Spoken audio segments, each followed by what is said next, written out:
Hello, this is Maxwell Kali here today. I'll be rereading more poems by Stephen Crane from his collection of The Black Riders and Other Lines. So here we go.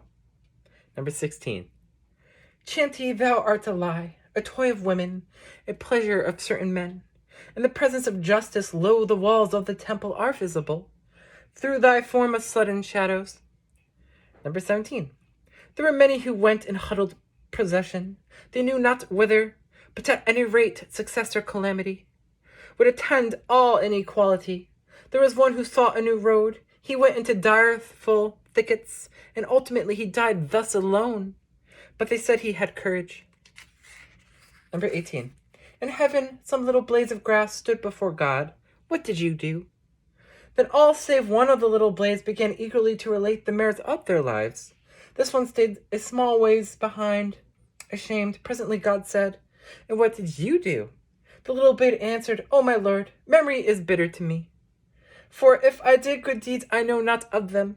Then God in all his splendor arose from his throne. "Oh, best little blade of grass," he said. Number 19. A god in wrath was beating a man. He cuffed him loudly with thunderous blows that rang and rolled over the earth. All people came running. The man screamed and struggled and bit madly at the feet of the god. The people cried, "Ah, what a wicked man," and "Ah, what a redoubtable god." Let's see. Number 20. A learned man came to me once. He said, "I know the way, come." And I was overjoyed at this. Together we hastened. Soon, too soon, where my eyes were useless, and I knew not the ways of my feet. I clung to the hand of my friend, but at last he cried, "I am lost." Number 21. There was before me mile upon mile of snow, ice, burning sand, and yet I could look beyond all this to a place of infinite beauty, and I could see the loveliness of her who walked in the shade of the trees. When I gazed, all was lost but this place of beauty and her. When I gazed and in my gazing desired, then came again mile upon mile of snow, ice, burning sand. Number 22. Once I saw mountains angry, and ranged in battle front. Against them stood a little man. Aye, he was no bigger than my finger. I laughed and spoke to one near me. "Will he prevail?" "Surely," replied this other. "His grandfathers beat them many times. Then did I see much virtue in grandfathers, at least for the little man who stood against the mountains." Number 23. Places among the stars, soft gardens near the sun. Keep your distant beauty. Shed no beams upon my weak heart, since she is here in the place of blackness, not your golden days, nor your silver nights can call me to you. Since she is here in a place of blackness, here I stay and wait. Number 24. I saw a man pursuing the horizon. Round and round they sped. I was disturbed at this. I accosted the man. "It is futile," I said. "You can never—" "You lie," he cried, and ran on. 25. Behold the grave of a wicked man, and near it a stern spirit.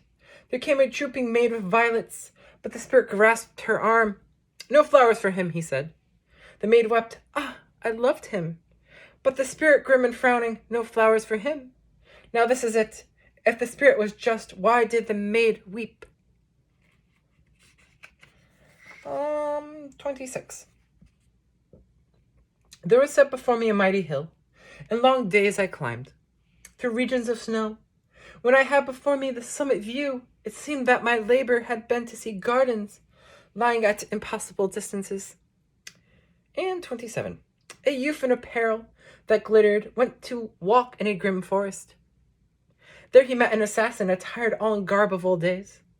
He, scowling through the thickets and dagger poised quivering, rushed upon the youth. "Sir," said this latter, "I am enchanted, believe me, to die thus in this medieval fashion, according to the best legends. Ah, what joy!"